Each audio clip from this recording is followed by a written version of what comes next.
Welcome back to my YouTube channel वांगशियान and emotions. I hope आप सब बहुत अच्छे हैं। नहीं हो तो हो जाओ यार। आज के इस एपिसोड को बिना किसी देरी के स्टार्ट करते हैं। हो सकता है आज का पार्ट थोड़ा छोटा रहे, तो प्लीज़ कोई शिकायत ना करें। कल का एपिसोड मैं थोड़ा बड़ा बना दूँगी। आज के इस एपिसोड को स्टार्ट करते हैं। शुरुआत होती है विंग से। विंग जो कि शूशे के घर पे बहुत अच्छे से पढ़ाई करता है और उसने वहाँ पे काफ़ी सारा खाना भी खाया। उसे तो अपनी ज़िंदगी एक सपने से कम नहीं लग रही थी।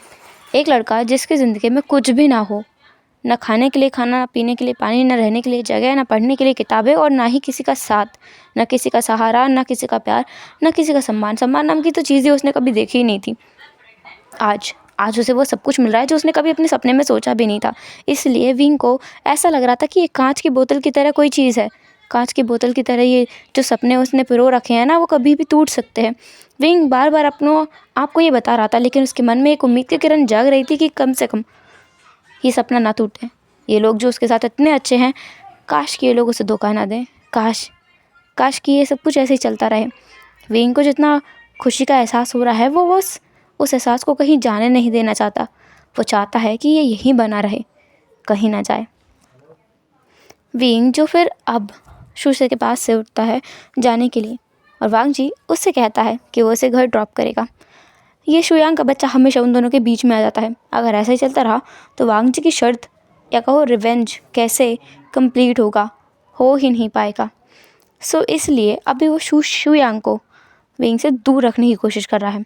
विंग को लेकर वांग जी सीधे अपनी कार में बैठता है। शुयांग जो अपने घर पे है, तो ऑब्वियस सी बात है वो विंग को छोड़ने के लिए नहीं जाएगा। वांग जी जा रहा है। वांग जी विंग को लेकर कार में बैठा और कार चलने लगी। विंग जिसकी आंखों में एक अलग ही चमक थी और एक सुकून का एहसास था। वो जो भाव था विंग के चेहरे पे, उसे देखकर हर कोई बता सकता है कि विंग खुश है। वांग जी विंग की तरफ देख रहा था। विंग को यह महसूस होता है कि उसके ऊपर किसी की निगाहें बस गड़ी हुई हैं, तो उस तरफ अपनी नज़रों को घुमा लेता है और उसकी आंखें वांग जी की उन आंखों से जा मिलती हैं जिनमें अभी के लिए कुछ अलग था। जैसे ही वांग जी ने विंग की आंखों में देखा, उसे बहुत कुछ अलग महसूस हुआ। जो वो चीज़ उसे दिखाई दी जो वो देखना चाहता नहीं है, वो चीज़ महसूस हुई जिसे वो महसूस नहीं करना चाहता है, जिस चीज़ पर वो विश्वास नहीं करना चाहता है। विंग की लाचारी जिसमें साफ साफ दिखाई दे रहा है कि विंग इतना खुश है लेकिन किसी भी तरीके से रिपे नहीं कर सकता। एक होता है ना, जब हम किसी से बहुत कुछ ले लेते हैं और उसे वो चीज़ लौटा नहीं पाते जिसका वो हकदार है, और हमने उसे बहुत कुछ लिया है, तो हमें एक फ़ील होने लगता है थोड़ा बुरा कि हम बस उसका इस्तेमाल किए जा रहे हैं, रिटर्न में तो हम कुछ दे ही नहीं रहे। वैसा एहसास विंग को था, और जो उसकी आंखों से झलक कर बाहर भी आ रहा था। वांग जी की नज़रें विंग पर अटक गई थी। विंग वांग जी से पूछता है, सनका क्या हुआ? कुछ भी नहीं, क्या होगा? ऐसा बोलकर वांग जी जो विंग के करीब आता है। विंग तो कुछ नहीं करता, पर वांग जी उसे बहुत कुछ महसूस होता है। विंग के बॉडी की स्मेल। विंग कोई परफ्यूम तो यूज़ नहीं करता होगा ना, क्योंकि ये स्मेल काफ़ी ज़्यादा टेम्पटिंग है, काफ़ी ज़्यादा अट्रैक्टिव है। क्या इस स्मेल को शुयांग ने भी देखा होगा, जाना होगा? हो सकता है हुआ हो। वांग जी को जब ये सोचने में आता है, तो पता नहीं क्यों उसके मन का गुस्सा फिर एक बार लौट आता है कि इस स्मेल को शुयांग ने भी महसूस किया होगा। वांग जी विंग का सीट बेल्ट लगाता है और अपनी कार को बहुत रफ्तार से चलाने लगता है। विंग को डर तो लगता है, पर वो कुछ कहता नहीं है, क्योंकि इतना कुछ करने के बाद उस इंसान से और कोई डिमांड करना विंग की फितरत में नहीं है। वांग जी जो कार को ड्राइव करते हुए बहुत आगे तक आ जाता है और वो विंग से पूछता है, डिनर किया तुमने? हम लोगों ने इतना कुछ तो खाया है, और कुछ खाने की ज़रूरत भी नहीं है, इतना कुछ तो खा लिया है। अब मुझे नहीं लगता कि मुझे और कुछ खाने की ज़रूरत है। वैसे भी आई बहुत अच्छा खाना बनाती हैं। मैंने अपनी लाइफ में पहली बार किसी के हाथ का बना हुआ खाया है। ऐसा बोलते हुए विंग की आंखें झुक गई थी और उसकी आवाज़ भी थोड़ी धीमी पड़ गई थी। वांग जी अपने आप से कहता है, तुम मेरे लिए जाल बिछा रहे हो, मैं समझ रहा हूँ। बिछाओ, बिल्कुल बिछाओ। और तुम्हें क्या लगता है मैं इस जाल में फंस जाऊँगा? पर कोई नहीं, तुम्हें एहसास कराने के लिए कि मैं सच में तुमसे ही केयर करता हूँ, तुम्हारे लिए ये नाटक भी सहूँगा।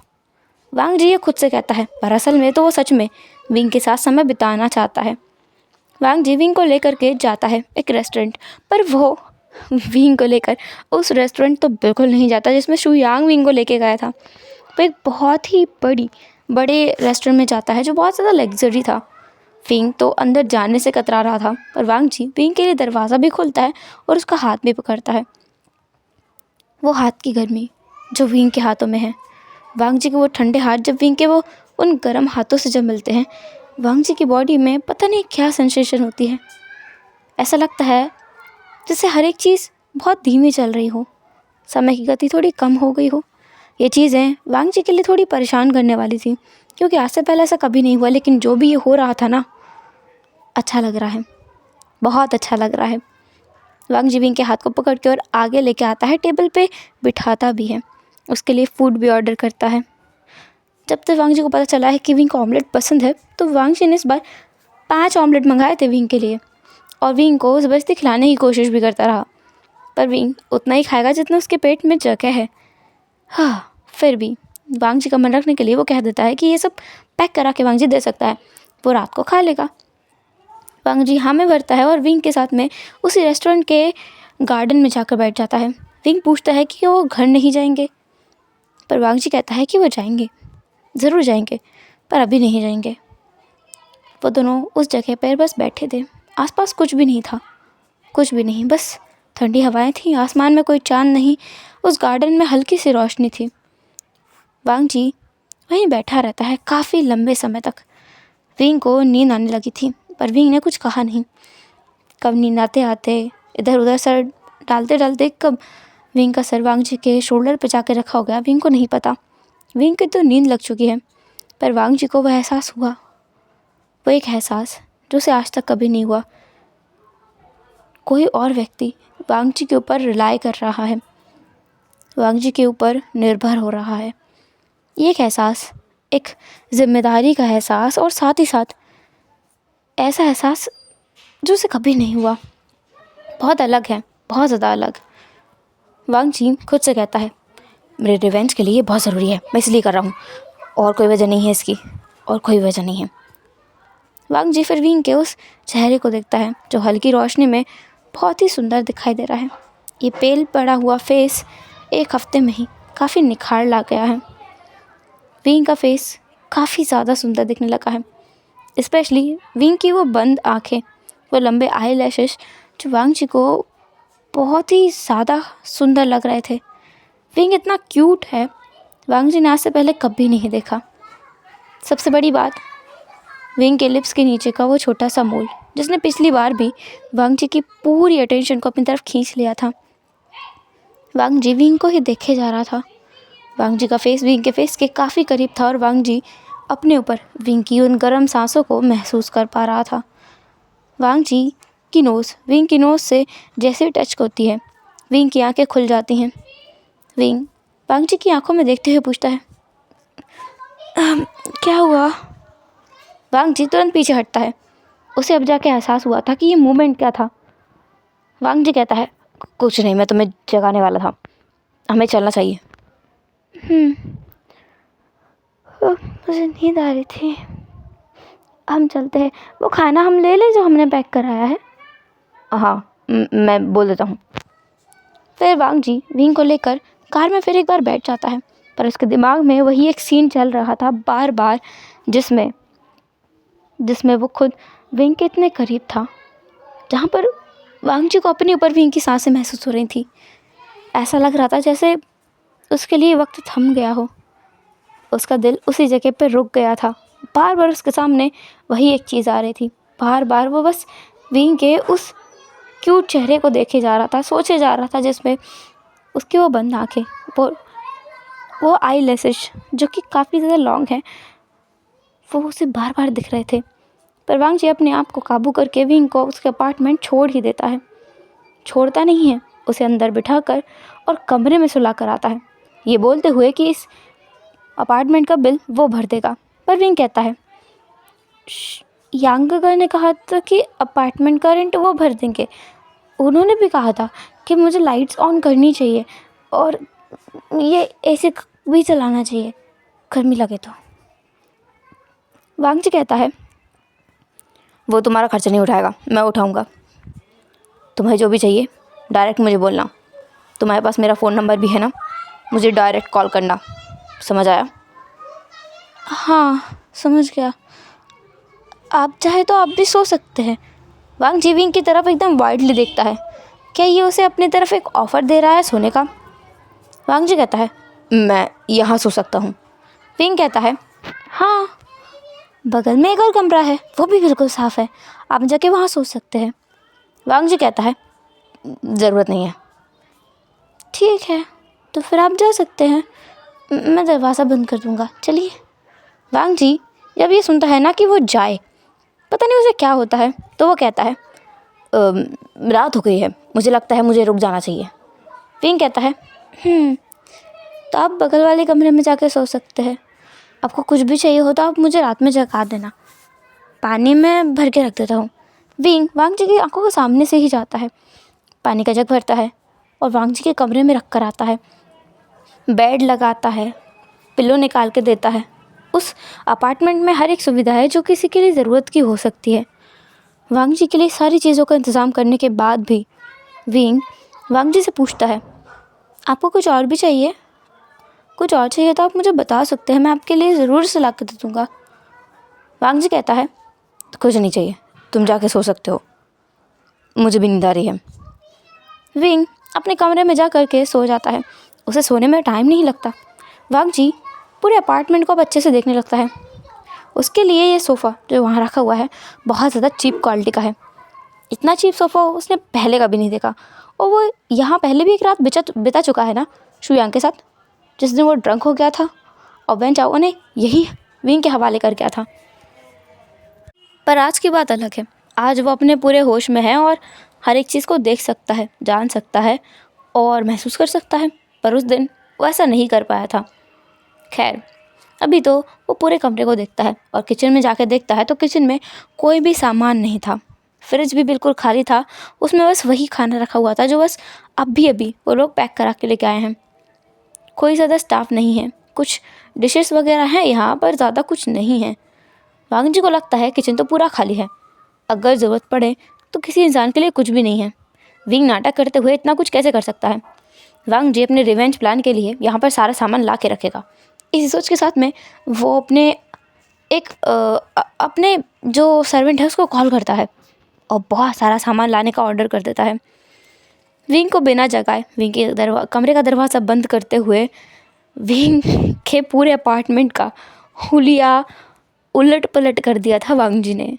उसके घर का हर एक सामान उसने अपने आप से बदल दिया था और उसके घर का सारा सामान उठा के अपनी एक जगह पहुंचा दिया था कि इसे फेंकना नहीं है, क्या पता विंग को बाद में ज़रूरत पड़े तो वांग जी उसे वापस कर देगा। इसी हिसाब से वांग जी ने उस सारे सामान को कहीं और रख दिया था और यहाँ पे लाया था लेटेस्ट जो बना हुआ सोफ़ा है, वो हर एक चीज़ कारपेट से लेकर ग्लास तक हर एक चीज़ को उसने बदल दिया था। पूरा घर ही अलग ही लग रहा था। पेपर वॉल्स जो थी उन्हें भी उसने हटा करके दूसरे कलर की कर दी थी। उस पर बहुत सारे स्टिकर्स, पता नहीं क्या क्या किया था उसने, डेकोरेट करने का ऑर्डर दे दिया था। जिस कमरे में वो रुकने वाला था उसे भी उसने बहुत अच्छे तरीके से बदलवा दिया था।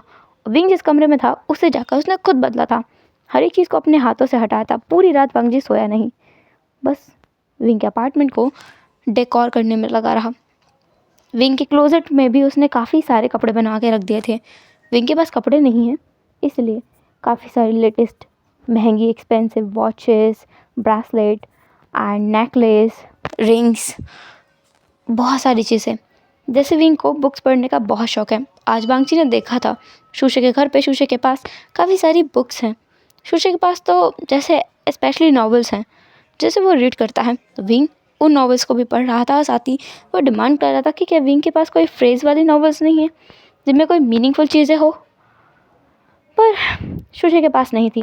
उसी हिसाब से वांग जी ने कई सारी नॉवेल्स, बुक्स एंड मैगज़ीन्स और भी पता नहीं क्या क्या फिक्शंस, बहुत सारी चीज़ें ला करके विंग के लिविंग एरिया में एक क्लोजेट बना के वहाँ रखवा दी थी, जिसमें से विंग निकाल कर उन सब चीज़ों को पढ़ सकता है। उसने वहाँ पे लगाया था कॉफ़ी मशीन वगैरह वगैरह, जिसकी कमी थी ना वो सब कुछ ला के उसने वहाँ कर दिया था विंग के लिए हर एक सुविधा। साथ ही उसने अपने हिसाब से भी कुछ चीज़ें करा दी थी, जैसे कि वो यहाँ पर शिफ्ट करने वाला हूँ, जैसे कि 2 कप्स स्पेशल डेकोर करा के, जिसमें विंग और वांग जी अपना कॉफ़ी पानी सब कुछ एंजॉय करेंगे।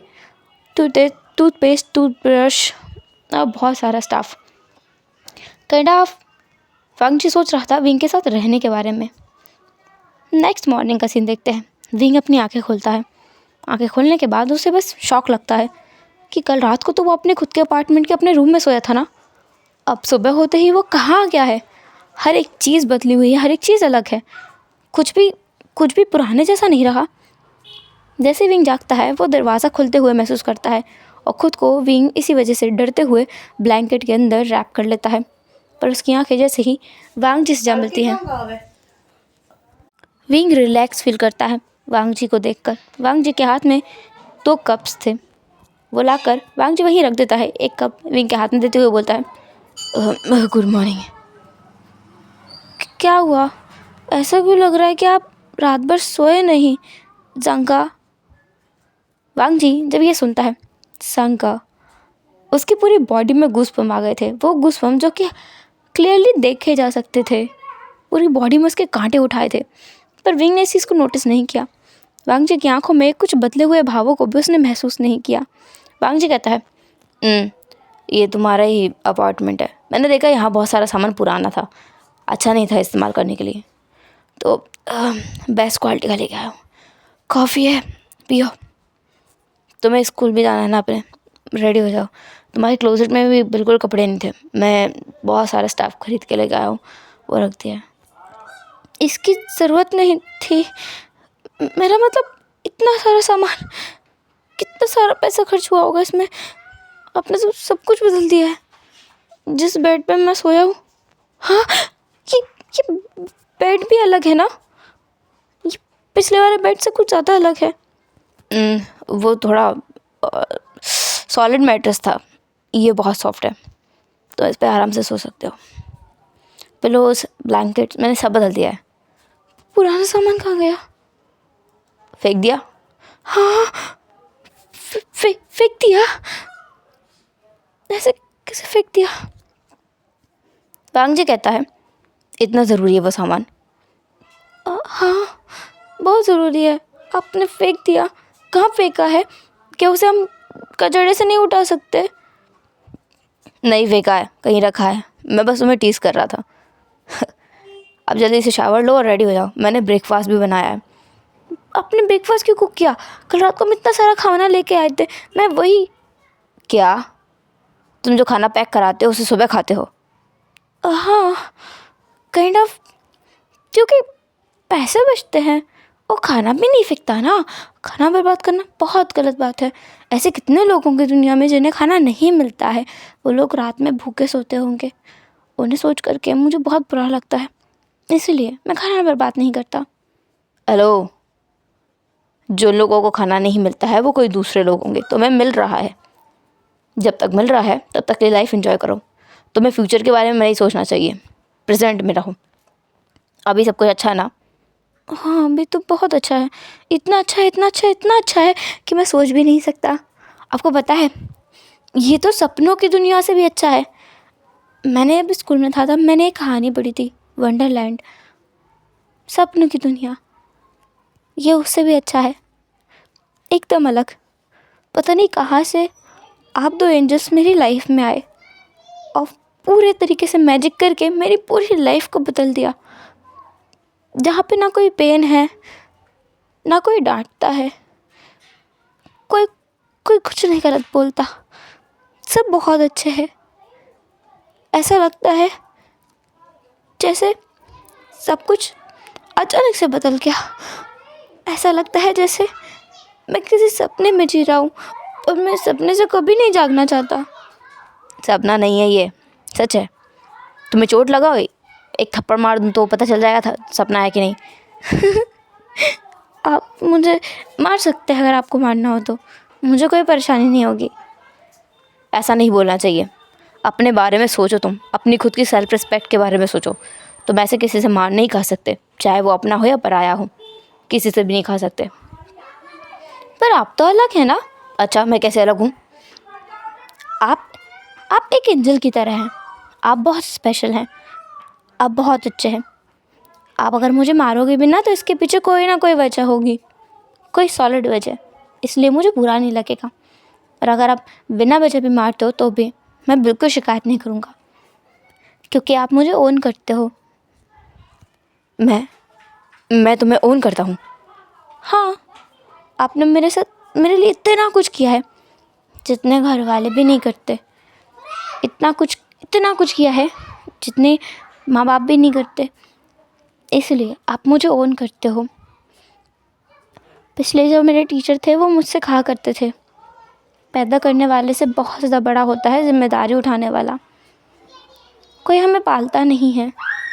जो लोग बोलते हैं ना कि तुम्हें पाल कर बड़ा कर दिया, असल में वो पालते नहीं हैं। वो या तो हमें खाना पीना देते हैं या फिर बस हम बड़े हो जाते हैं।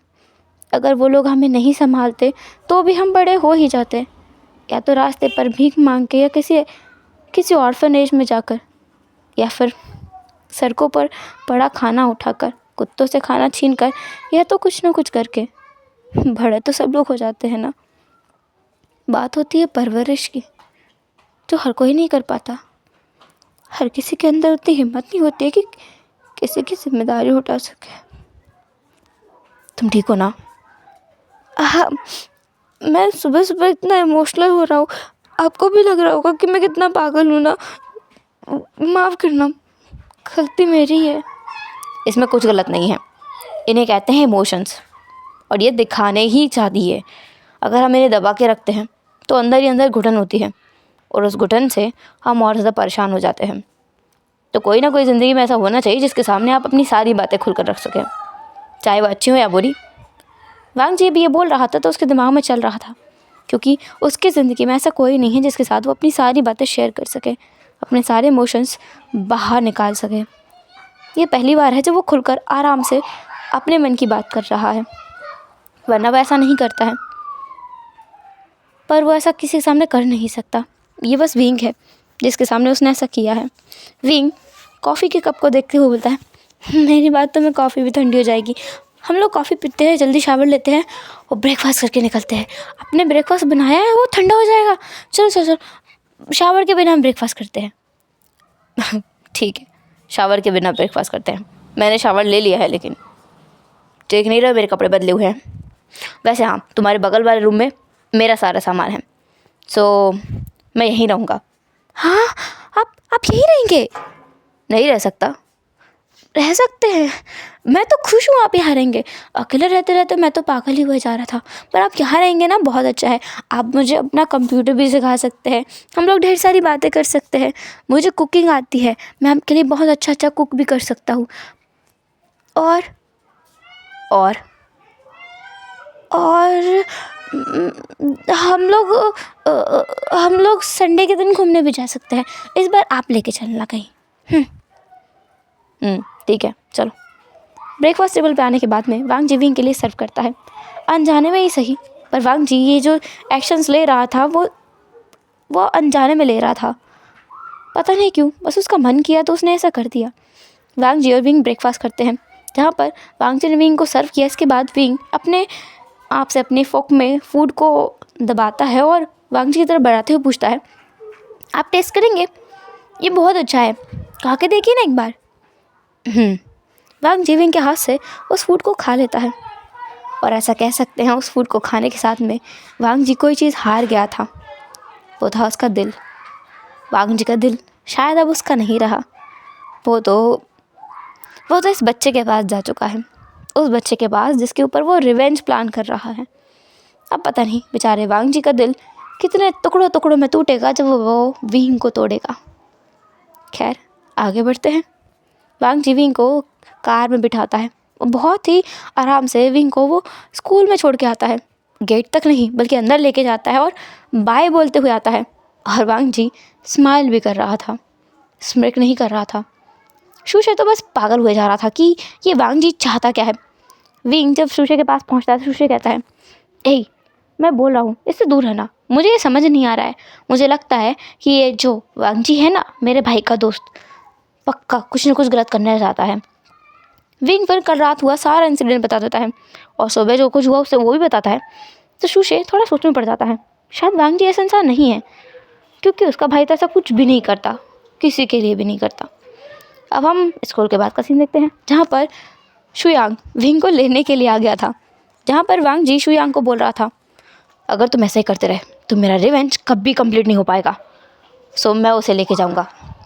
शुयांग कहता है, वांगजी भले ही आइडिया मैंने तुम्हें दिया हो, पर अब वैसा नहीं होने दूँगा, क्योंकि विंग सच में एक बहुत अच्छा लड़का है और मैं बिल्कुल नहीं चाहता कि उसके साथ ऐसा कुछ हो। इसलिए तुम्हारे साथ नहीं, अब वो मेरे साथ रहेगा। मैं भी देखता हूँ तुम ऐसा कैसे करते हो, वो मेरे साथ ही रहेगा। देखो आ गया। विंग वहाँ आता है और देखता है कि जो दोनों उसके सर हैं ना, वो पता नहीं क्यों लड़ रहे हैं। तो विंग पूछता है, यांग सांगा क्या हुआ, आप दोनों लड़ रहे हैं? शुशे कहता है, कोई खुराफाती चल रही होगी, इसे दोनों लड़ रहे हैं, मुझे बुरा यकीन है।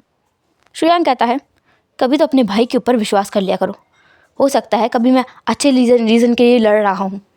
विंग आपसे तुम हमारे घर रहोगे, तुम शुशे के साथ रहना और उसके साथ पढ़ाई करना, ठीक है? वांगजी कहता है, ऐसा पॉसिबल नहीं है ना विंग? विंग कहता है, यांग भाई सा, हम नहीं रह सकते तुम्हारे घर, वो इसलिए क्योंकि कल रात ही जंका ने पूरा का पूरा अपार्टमेंट चेंज कर दिया, वो मेरे साथ रहने वाले हैं अपार्टमेंट में। शुशे कहता है, बिल्कुल सही बिल्कुल सही, और मुझे लगता है विंग को वांगजी के साथ ही रहना चाहिए, तुम्हारे साथ रहेगा तो पता नहीं क्या ही होगा। पर विंग मैं सच में चाहता हूँ तुम हमारे घर रहो। विंग कहता है, पर मैं क्या करूँ अब? शुयांग कहता है, तुम्हारी जैसी मर्जी, तुम वहाँ रहो। ये लोग बात कर ही रहे थे, तभी विंग का फ़ोन जो बार बार वाइब्रेट कर रहा था, तो विंग अपने फ़ोन को देखता है और जो वो देखता है उसके बाद वो सबसे कहता है, क्या मैं आज किसी के साथ भी ना जाऊँ? ये है कि मुझे कहीं जाना होगा, मैं बाद में बात करता हूँ। बाकी 3 लोग विंग को बुलाते रह गए, पर विंग जो भागते हुए दूर आ गया उन लोगों से और कॉल पिक करता है। विंग की सांसें बहुत तेज़ चल रही थी और उन तेज़ सांसों के साथ वो पूछता है, हेलो को? पीछे से चिल्लाने की आवाज़ आती है, कहाँ हो तुम? मैं मैं भी स्कूल से वापस आ रहा हूँ। लोकेशन बताओ, share your location right now. Wing अपनी लोकेशन उस बंदे को शेयर कर देता है। उसके बाद विंग वहीं इंतज़ार करने लगता है। थोड़ा आगे चलने के बाद और कुछ टाइम बाद वहाँ एक कार आती है और कार में विंग बैठ जाता है। विंग ड्राइविंग सीट पर नहीं देख रहा था, वो इंसान जिसने अब तक कार स्टार्ट नहीं की थी विंग की तरफ घूर घूर के देखे जा रहा था। विंग कहता है, क्या हुआ, मैंने कोई गलती की है? वो इंसान अपने सीट बेल्ट को दिखाता है, जिससे विंग को समझ आता है कि विंग ने सीट बेल्ट नहीं पहना है, तो विंग अपना सीट बेल्ट पहन लेता है। इसके बाद वो कार चलने लगती है और चलती जाती है और अभी हम भी चलते हैं। मैंने कहा था आज का एपिसोड थोड़ा छोटा रहेगा, इतना ही कर पाई हूँ, अगली बार मैं थोड़ा बड़ा करने की कोशिश करूँगी, अभी के लिए इतना ही काफ़ी है। तो चलो फिर मिलते हैं नेक्स्ट एपिसोड में, तब तक के लिए टाटा के बाय बाय, अपना ख्याल रखना, बाय बाय।